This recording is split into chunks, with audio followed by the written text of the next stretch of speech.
Hi friends, ಎಲ್ಲರಿಗೂ ನಮಸ್ಕಾರ. ಸಖಿ ಸಿರಿಗೆ ಸ್ವಾಗತ. ಇವತ್ತು ಹಬ್ಬಗಳ ವಿಶೇಷವಾಗಿ ಮಾಡುವಂಥ ಸಿಹಿ ಹೋಳಿಗೆ, ಅದರಲ್ಲಿ ಬೇಳೆ ಹೋಳಿಗೆ. ಇದು ಹೇಗೆ ಮಾಡೋದು ಅಂತ ನೋಡ್ಕೊಳ್ಳೋಣ. ಇಲ್ಲಿ ಕಣಕ ಮತ್ತು ಹೂರಣ ಎರಡೂ ಪರ್ಫೆಕ್ಟಾಗಿ ಬಂದರೆ ಹೋಳಿಗೆ ತುಂಬ ಚೆನ್ನಾಗಿ ಬರುತ್ತೆ, ಸಾಫ್ಟಾಗಿ ಕೂಡ ಇರುತ್ತೆ. ಅದಕ್ಕೆ ಮೊದಲು ನಾವು ಕಣಕನ್ನು ಕಲಿಸ್ಕೋಬೇಕಾಗತ್ತೆ. ಕಣಕ ಅಂದರೆ ಹಿಟ್ಟು. ಸೊ ಹಿಟ್ಟನ್ನು ಕಲಿಸ್ಕೊಳ್ಳೋದಕ್ಕೆ ನಾನು 1 ಕಪ್ನಷ್ಟು ಮೈದಾನ ತೊಗೊಂಡಿದ್ದೀನಿ. ಹಿಟ್ಟು ಸಾಫ್ಟಾಗಿ ಕಲಿಸ್ಕೋಬೇಕಾಗತ್ತೆ. ಹಾಗೆ 1/4 ಕಪ್ನಷ್ಟು ಚಿರೋಟಿ ರವೆ, ರುಚಿಗೆ ಸ್ವಲ್ಪ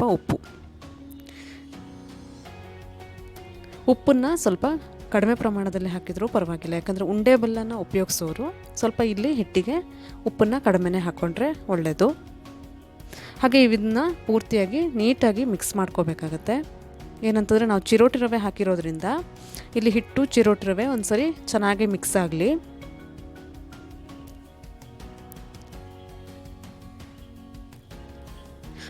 ಅದರ ನಂತರ ನಾವು ಬಣ್ಣ ಚೆನ್ನಾಗಿ ಕಾಣಬೇಕು ಅಲ್ವಾ ಹೋಳಿಗೆ, ಸೊ ಅದಕ್ಕೋಸ್ಕರ ಅರಿಶಿನ ಪುಡಿನ ಸೇರಿಸ್ಕೋಬೇಕಾಗತ್ತೆ. ಅರಿಶಿನ ಪುಡಿನ ಹಾಕಿಬಿಟ್ಟು ಒಂದ್ಸರಿ ಮಿಕ್ಸ್ ಮಾಡ್ಕೊಬಿಡಿ. ಹಾಗೆ ಇಲ್ಲಿ ಎಣ್ಣೆನ ಸೇರಿಸ್ತಾ ಇದ್ದೀನಿ. ಎಣ್ಣೆ ಸೇರಿಸೋ ಉದ್ದೇಶ ಏನಂತಂದರೆ ನಮಗೆ ಹೋಳಿಗೆ ಸಾಫ್ಟಾಗಿ ಬರಲಿ ಅನ್ನೋದಕ್ಕೋಸ್ಕರ. ಎಣ್ಣೆನ ಹಾಕಿಬಿಟ್ಟು ಒಂದ್ಸರಿ ಚೆನ್ನಾಗಿ ಮತ್ತೊಂದು ಸರಿ ಮಿಕ್ಸ್ ಮಾಡ್ಕೊಳ್ಳಿ. ಅದರ ನಂತರ 1 ಕಪ್ನಷ್ಟು ನಾನು ನೀರನ್ನು ತೊಗೊಂಡಿದ್ದೀನಿ. ನೀರನ್ನು ಸ್ವಲ್ಪ ಸ್ವಲ್ಪ ಮಾಡೇ ಹಾಕ್ಕೊಬಿಟ್ಟು ಚೆನ್ನಾಗಿ ಹಿಟ್ಟನ್ನು ಕಲಿಸ್ಕೊಳ್ಳಿ. ತುಂಬ ತೆಳುವೂ ಅಲ್ಲ, ತುಂಬ ಗಟ್ಟಿ ಕೂಡ ಅಲ್ಲ.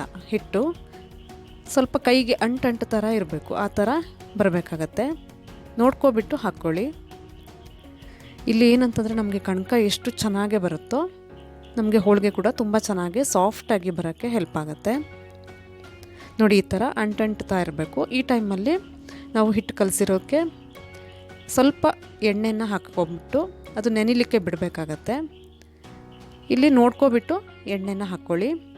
ಸೊ ಹಿಟ್ಟು ಕಲಸಿದ್ದು ರೆಡಿಯಾಗಿದೆ.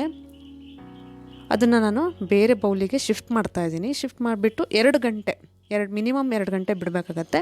2ರಿಂದ 3 ಗಂಟೆ ಆದರೂ ಪರವಾಗಿಲ್ಲ.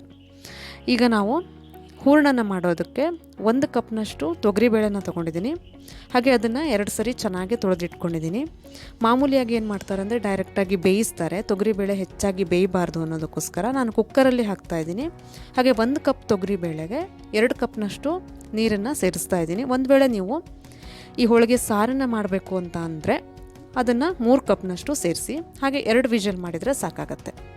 ಸೊ ಬೇಳೆ ಚೆನ್ನಾಗಿ ಬೆಂದಿದೆ. ಇಲ್ಲಿ ತುಂಬ ಬೇಯಬೇಕು ಅಂತ ಇಲ್ಲ, ಇಷ್ಟು ಬೆಂದರೆ ಸಾಕಾಗತ್ತೆ. ನೋಡಿ, ಕುಕ್ಕರಲ್ಲಿ ಕೂಡ ನಾವು ಇಷ್ಟು ಬೇಯಿಸ್ಕೋಬೋದು, ಟೈಮ್ ಕೂಡ ಉಳಿಯುತ್ತೆ. ಹಾಗೆ ಅದನ್ನು ನಾನು ಈಗ ಬೇಯಿಸ್ಕೋಬೇಕಾಗತ್ತಲ್ವ, ಅದನ್ನು ಬೆಲ್ಲ ಹಾಕಿಬಿಟ್ಟು ಸೊ ಅದಕ್ಕೆ ಇನ್ನೊಂದು ಪ್ಯಾನಿಗೆ ನಾನು ಶಿಫ್ಟ್ ಮಾಡ್ತಾಯಿದ್ದೀನಿ.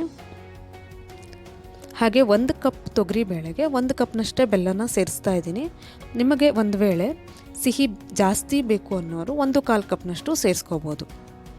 ಹಾಗೆ ಇಲ್ಲಿ ಬೆಲ್ಲನ ಸೇರಿಸಿದ ಮೇಲೆ ಹೈ ಫ್ಲೇಮ್ ಇಟ್ಕೊಬಿಟ್ಟು ಅದನ್ನು ಚೆನ್ನಾಗೆ ಕುದಿಸಿ. ಸೊ 2 ಕುದಿ ಬಂದ ಮೇಲೆ ಈ ಥರ ನೀರು ಬಿಟ್ಕೊಳ್ಳುತ್ತೆ. ಆ ಟೈಮಲ್ಲಿ ಹೈ ಫ್ಲೇಮ್ ಇಟ್ಕೊಬಿಟ್ಟು ಚೆನ್ನಾಗಿ ಕುದಿಸಿ ಮಿಕ್ಸ್ ಮಾಡ್ಕೊಳ್ತಾ ಬಂದರೆ ಅದು ದಪ್ಪ ಆಗೋಕ್ಕೆ ಬರುತ್ತೆ. ಸೊ ಈ ಥರ ಥಿಕ್ನೆಸ್ ಈ ಥರ ಆಗಿದಾಗ ನಮಗೆ ಇದು ಸಾಕು ಅಂತ ಹೇಳಿಬಿಟ್ಟು ಒಂದು 10 ನಿಮಿಷ ಬೇಕಾಗತ್ತೆ ಇದು. ಸೊ ಈ ಟೈಮಲ್ಲಿ ಗ್ಯಾಸ್ ಫ್ಲೇಮನ್ನು ಆಫ್ ಮಾಡಿಬಿಟ್ಟು ತಣ್ಣಗಾಗತ್ತೆ ಬಿಟ್ಕೊಳ್ಳಿ. ಸೊ ತಣ್ಣಗಾದ್ಮೇಲೆ ಅದು ಈ ಥರ ಆಗಿದೆ.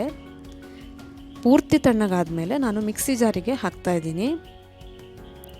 ಸೊ ಇಲ್ಲೇನಂತಂದರೆ ನಮಗೆ ಚೆನ್ನಾಗಿ ನೈಸಾಗಿ ಆಗಬೇಕು. ನೈಸಾದಷ್ಟು ನಮಗೆ ಹೂರಣ ಎಷ್ಟು ಸ್ಮೂತಾಗಿ ಬರುತ್ತೋ ನಮಗೆ ಹೋಳಿಗೆ ತಟ್ಟುವಾಗ ಸುಲಭವಾಗಿ ಆಗುತ್ತೆ. ಸೊ ಪೂರ್ತಿಯಾಗಿ ಇಲ್ಲಿ ಹಾಕಿಬಿಟ್ಟು ನಾನು 1 ಕಪ್ನಷ್ಟು ಕಾಯಿ ತುರಿನ ಸೇರಿಸ್ತಾ ಇದ್ದೀನಿ. ತುಂಬ ರುಚಿಯಾಗುತ್ತೆ ಕಾಯಿ ತುರಿ ಹಾಕೋದ್ರಿಂದ. ಸೊ ಹಸಿ ಕಾಯಿ ತುರಿನ ಸೇರಿಸ್ಬಿಟ್ಟು ನೀರನ್ನು ಹಾಕದೆ ಇಲ್ಲಿ ಏಲಕ್ಕಿ ಪುಡಿನ ಕೂಡ ಸೇರಿಸ್ತಾ ಇದ್ದೀನಿ. ಹಾಗೆ ಒಂದು 5ರಿಂದ 6 ಕಾಳುಮೆಣಸನ್ನು ಸೇರಿಸ್ತಾ ಇದ್ದೀನಿ. ಇದು ಆಪ್ಷನಲ್ಲು, ಬೇಕಾದರೆ ಮಾತ್ರ ಹಾಕ್ಕೊಳ್ಳಿ. ಸೊ ನೀರನ್ನು ಹಾಕದೆ ಮಿಕ್ಸಿ ಮಾಡ್ತಾಯಿದ್ದೀನಿ. ನಿಮಗೆ ಒಂದು ವೇಳೆ ಇಲ್ಲ ಒಂದು ಸರಿ ಮಾಡೋದಕ್ಕೆ ಆಗೋದಿಲ್ಲ ಅಂತಂದರೆ ನೀವು 2 ಸರಿ ಮಾಡಿ, ತೊಂದರೆ ಇಲ್ಲ. ಸೊ ಈಗ ನೀಟಾಗಿ ಮಿಕ್ಸಿ ಆಗಿದೆ, ತುಂಬ ಸ್ಮೂತಾಗಿ ಕೂಡ ಬಂದಿದೆ. ಒಂದು ವೇಳೆ ಇಲ್ಲಿ ನಿಮಗೆ ತೆಳುವಾಗಿ ಬಂದಿದೆ ಅಂತ ಅನಿಸಿದರೆ ನೀವು ಒಂದು ಸರಿ ಗ್ಯಾಸ್ ಮೇಲೆ ಇಟ್ಕೊಬಿಟ್ಟು ಅದಕ್ಕೆ ಬೇಕಾದರೆ ಪುಟಾಣಿ ಪುಡಿನ ಸೇರಿಸ್ಕೋಬೋದು. ಇಲ್ಲ ಅಂತಂದರೆ ನೀವು ಹಾಗೆ ಒಂಚೂರು ಕುದಿಸಿದ್ರೆ ನಿಮಗೆ ಗಟ್ಟಿ ಕನ್ಸಿಸ್ಟೆನ್ಸಿ ಬರುತ್ತೆ. ಇಲ್ಲೇನಂತಂದರೆ ನಿಮಗೆ ಉಂಡೆ ಕಟ್ಟೋ ಹದದಲ್ಲಿ ಬಂದರೆ ಸರಿಯಾಗಿದೆ ಅಂತ ಅರ್ಥ. ಒಂದು ವೇಳೆ ಉಂಡೆ ಕಟ್ಟಕ್ಕೆ ಬರಲ್ಲ ಅನ್ನೋ ಹಾಗಿದ್ರೆ ನೀವು ಒಂಚೂರು ಕುದಿಸ್ಕೊಂಡ್ರೆ ಸಾಕಾಗತ್ತೆ. ಈಗ ನಾನು ಮಾಡಿರೋದು ಸ್ವಲ್ಪ ಉಂಡೆ ಕಟ್ಟೋ ಥರ ಬಂದಿದೆ ನೋಡಿ. ಹಾಗೆ ಎಲ್ಲದನ್ನೂ ಈ ಥರ ಸಣ್ಣ ಸಣ್ಣ ಉಂಡೆನ ಮಾಡಿಬಿಟ್ಟು ರೆಡಿ ಮಾಡಿಕೊಂಡ್ರೆ ನಮಗೆ ಹೋಳಿಗೆ ಮಾಡುವಾಗ ಸುಲಭವಾಗಿ ಆಗುತ್ತೆ. ಹಾಗೆ ನಾನು ಕಣ್ಕ ಕಲಿಸಿರೋದು ಕೂಡ ತುಂಬ ಸಾಫ್ಟಾಗಿ ಬಂದಿದೆ ನೋಡಿ. ಹಾಗೆ ಇಲ್ಲಿ ಕೂಡ ಅಷ್ಟೇ, ಸ್ವಲ್ಪ ನೀವು ಬೇಕಾದರೆ ಎಣ್ಣೆನ ಸೇರಿಸ್ಬಿಟ್ಟು ಚೆನ್ನಾಗಿ ನಾದ್ಕೋಬೇಕಾಗತ್ತೆ. ಈ ಟೈಮಲ್ಲಿ ಈ ಥರ ನಾದಿದ್ರೆ ನಮಗೆ ಹಿಟ್ಟು ಇನ್ನೊಂದು ಸ್ವಲ್ಪ ಸಾಫ್ಟಾಗಿ ಬರುತ್ತೆ. ಸಾಫ್ಟಾಗಿ ಕೂಡ ಬಂದಿದೆ ಇದು. ಈಗ ನಾವು ಹೋಳಿಗೆ ಮಾಡೋದಕ್ಕೆ ಹೋಳಿಗೆ ಪೇಪರ್ ಅಥವಾ ಎಣ್ಣೆ ಕವರು ಇಲ್ಲ ಅಂತಂದರೆ ಬಾಳೆ ಎಲೆ ಕೂಡ ಉಪಯೋಗಿಸ್ಕೋಬೋದು. ನಾನಿಲ್ಲಿ ಕಣ್ಕನ ತೊಗೊಂಡಿದ್ದೀನಿ, ಎಣ್ಣೆ ಕವರನ್ನು ತೊಗೊಂಡಿದ್ದೀನಿ. ಅದಕ್ಕೆ ಸ್ವಲ್ಪ ಬೇಕಾದರೆ ಎಣ್ಣೆನ ಹಚ್ಚಿಬಿಟ್ಟು ಹೂರಣನ ಒಳಗಿಟ್ಟುಬಿಟ್ಟು ಈ ಥರ ಸ್ಟಫ್ ಮಾಡ್ಕೊಳ್ಳಿ. ಒಬ್ಬೊಬ್ಬರು ಒಂದೊಂದು ಥರ ಮಾಡ್ತಾರೆ. ಇಲ್ಲಿ ಎಕ್ಸ್ಟ್ರಾ ಹಿಟ್ಟು ಉಳಿದ್ರೆ ಕೂಡ ತಕ್ಕೊಂಡು ಮಾಡ್ಕೋಬೋದು. ನೋಡಿ ನೀವು ಮಾಡಬೇಕಾಗತ್ತೆ. ಇಲ್ಲಿ ನಾನು ಈ ಥರನೇ ಮಾಡೋದು, ಚೆನ್ನಾಗೇ ಬರುತ್ತೆ ಇದು. ಈ ಥರ ಮಾಡಿಕೊಂಡ್ರೆ ಒಂದು ಸರಿ ಕೈಯಲ್ಲಿ ತಟ್ಬಿಟ್ಟು ಈ ಥರ ಫ್ಲ್ಯಾಟ್ ಮಾಡ್ಕೊಳ್ಳಿ. ಪೂರ್ತಿ ಹೂರಣ ಮತ್ತು ಕಣ್ಕ ಸರಿಯಾಗಿ ಹೊಂದ್ಕೊಂಡು ಬರೋ ಥರ. ಹಾಗೆ ನೀಟಾಗಿ ಈ ಥರ ತಟ್ಕೋಬೋದು. ನಾನು ಹೇಳಿರೋ ಥರ ನೀವು ಹೂರಣ ಮತ್ತು ಕಣ್ಕನ ಮಾಡಿದರೆ ಆರಾಮಾಗಿ ಯಾರು ಬೇಕಾದರೂ ಫಸ್ಟ್ ಟೈಮ್ ಮಾಡೋರು ಕೂಡ ಈ ಥರ ಆರಾಮಾಗಿ ತಟ್ಟಬಹುದು ಕೈಯಲ್ಲಿ ಹೋಳಿಗೆನ. ಒಂದು ವೇಳೆ ಇಲ್ಲಪ್ಪ ಕಷ್ಟ ಆಗುತ್ತೆ ಅಂತಂದರೆ ಇನ್ನೊಂದು ಕವರನ್ನು ಹಾಕಿಬಿಟ್ಟು ಲಟ್ಸಿ ಕೂಡ ಮಾಡ್ಬೋದು. ಇಲ್ಲ ಅಂತಂದರೆ ಈ ಚಪಾತಿ ಪ್ರೆಸ್ಸಿಂಗ್ ಬರುತ್ತಲ್ವ, ಆ ಚಪಾತಿ ಪ್ರೆಸ್ ಇದರಲ್ಲಿ ಕೂಡ ನೀವು ಎರಡು ಕವರನ್ನ ಇಟ್ಬಿಟ್ಟು ಮಾಡ್ಕೋಬೋದು. ಇಲ್ಲಿ ನಾನು ಕಬ್ಬಿಣದ ತವಾನ ತೊಗೊಂಡಿದ್ದೀನಿ. ಹಾಗೆ ಸ್ವಲ್ಪ ಎಣ್ಣೆನ ಹಾಕಿಬಿಟ್ಟು ನಾನು ಇಲ್ಲಿ ಎಣ್ಣೆ ಕವರನ್ನು ನಾನು ತೊಗೊಂಡಿರೋದ್ರಿಂದ ಡೈರೆಕ್ಟಾಗಿ ಹಾಕೋದಿಲ್ಲ, ಹೀಗೆ ಕೈಯಲ್ಲಿ ತೆಗೆದುಬಿಟ್ಟು ಹಾಕ್ತೀನಿ. ಕೈಯಲ್ಲಿ ತೆಗೆದ್ರೂ ಕೂಡ ಆರಾಮಾಗಿ ಬರುತ್ತೆ ಅದು. ಈ ಥರ ಮಾಡಿಬಿಟ್ಟು ನೀವು ಸಣ್ಣ ಫ್ಲೇಮಲ್ಲಿ ಹತ್ತತ್ರ ಮೀಡಿಯಮ್ ಫ್ಲೇಮ್, ಸಣ್ಣ ಫ್ಲೇಮ್ ಇಟ್ಕೊಬಿಟ್ಟು ಅದನ್ನು ಚೆನ್ನಾಗೆ ಫ್ರೈ ಮಾಡಿ. ಹಾಗೆ ಎಲ್ಲದನ್ನು ಈ ಥರ ಹೋಳಿಗೆನ ಮಾಡಿಕೊಂಡು ತಟ್ಟಿಬಿಟ್ಟು ಹಾಕ್ಕೊಳ್ಳಿ. ಅಲ್ಲಿ ಒಂದು ಸರಿ ನಾವು ತವಾದ ಮೇಲೆ ಹಾಕಿದ ಮೇಲೆ ನಾವು ಇನ್ನೊಂದು ಈ ಥರ ತಟ್ಟಿ ರೆಡಿ ಮಾಡಿ ಇಟ್ಕೋಬೋದು. ಅಲ್ಲಿವರೆಗೆ ಇದು ಫ್ರೈ ಆಗುತ್ತೆ ನೋಡಿ. ಉಬ್ಬಿ ಕೂಡ ಬಂದಿದೆ, ತುಂಬ ಸಾಫ್ಟಾಗಿ ಕೂಡ ಕಾಣ್ತಾ ಇದೆ, ನೋಡೋಕ್ಕೂ ಕೂಡ ತುಂಬ ಚೆನ್ನಾಗಿದೆ. ಎರಡೂ ಸೈಡು ಚೆನ್ನಾಗಿ ಫ್ರೈ ಮಾಡಿಬಿಟ್ಟು ಸೈಡ್ ನೀಟಾಗಿ ಫ್ರೈ ಮಾಡ್ಕೊಳ್ಳಿ. ಹಾಗೆ ನಿಮಗೆ ಒಂದು ವೇಳೆ ಮೇಲ್ಗಡೆ ಎಣ್ಣೆ ಹಾಕಬೇಕು ಅಂತ ಅನಿಸಿದರೆ ಮಾತ್ರ ಸ್ವಲ್ಪ ಹಾಕ್ಕೊಂಡು ಫ್ರೈ ಮಾಡಿ. ತುಂಬ ಸುಲಭವಾಗಿ ಮಾಡ್ಕೊಳ್ಳೋ ಅಂಥ ವಿಧಾನ ಇದು. ಹೂರಣ ಹಾಗೆ ಕಣಕ ಎರಡೂ ಪರ್ಫೆಕ್ಟಾಗಿ ಬಂದರೆ ನಮಗೆ ಹೋಳಿಗೆ ತುಂಬ ಚೆನ್ನಾಗೇ ಬರುತ್ತೆ. ಹಬ್ಬಗಳ ಸಮಯ ಹೋಳಿಗೆನ ಮಾಡಿಬಿಟ್ಟು ಹೇಗೆ ಬಂತು ಅಂತ ಕಮೆಂಟ್ ಬಾಕ್ಸಲ್ಲಿ ಹಾಕಿ. ಹಾಗೆ ಇಷ್ಟ ಆದರೆ ಒಂದು ಲೈಕ್ ಕೂಡ ಮಾಡೋದನ್ನು ಮರಿಬೇಡಿ.